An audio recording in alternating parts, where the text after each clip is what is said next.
My name is Steve Isaacson, and I'm running for U.S. Congress for the 3rd District of Arkansas. And I'm sitting in the home of Carl and Michelle Petito.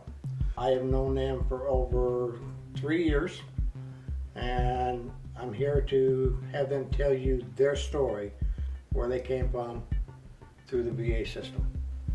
While I was in the Navy, one of the things I was involved with was evacuating the people in the Philippines during Mount Pinatubo when it erupted.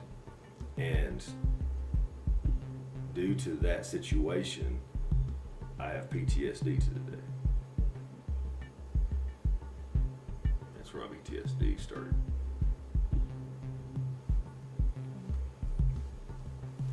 Say when you're 17 on a Navy ship, you know, like he was, and you're rescuing people from an exploding volcano, that's pretty traumatic, especially when they stop taking passengers and you see everybody panicking. You know, that's really kind of traumatic on someone that young. So that's why he ended up with PTSD.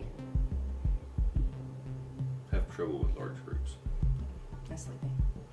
Yeah. He has nightmares. So. Nobody once said, hey, by the way, you know, you're PTSD, you should be able to apply for disability. And no one told me that until I met Steve. It was 2012. My doctors told me I could no longer work anymore.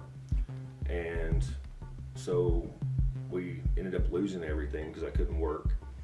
We went to the VA in Little Rock. They had a place for homeless veterans to stay, but not their spouse. So they told me that I could stay there, but my wife was basically going to have to go live on the street. We basically packed up what we could fit in the van, which was a hunting van, not our actual vehicle. It was actually purchased as a hunting vehicle. And we piled into that, and we ended up living in there until we met Steve.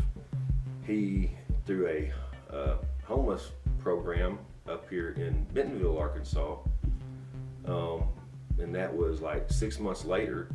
So we had basically spent the winter in the Ozarks, living in our van. We lived in the Ozark Mountains in our van for an entire winter.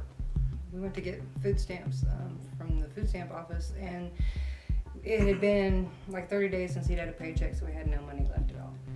And so we went there and applied, and they told us that we had made too much money within the last 90 days, and we had to wait 60 more before we could get food stamps. So a lot of people think that since that big scandal with the VA last year that everything's been fixed now. Well, that's not true. All it is they've stopped reporting on it. They're supposed to help every veteran. It doesn't matter if you were in the military 1 day, 2 days, 1 week, 2 weeks, whatever. It's like you, Michelle. You know, she is a veteran, you know, and they keep telling her she's not a veteran. And that's not the fact. She is a veteran. She should be taken care of. And that's something that needs to change and will change. We need to get people into Washington to clean the system up. So I can say one thing, Carl, Michelle, you're not just friends, you're family. Okay? I will sit right here in this camera and I'll tell every single veteran out there, look guys, if you don't vote for Steve Isaacson, or if you don't support Steve Isaacson, every other vet out there. Because there is nobody that's going to help vets more than Steve. That's right. And it's not just veterans programs. I've seen him help other people too. He is a champion. He helps people. He's just a helper.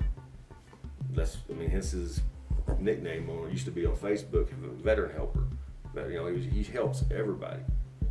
Anybody needs anything, they call Steve. If he don't have it, he will get on that phone and he'll start making calls till he finds somebody that can help you.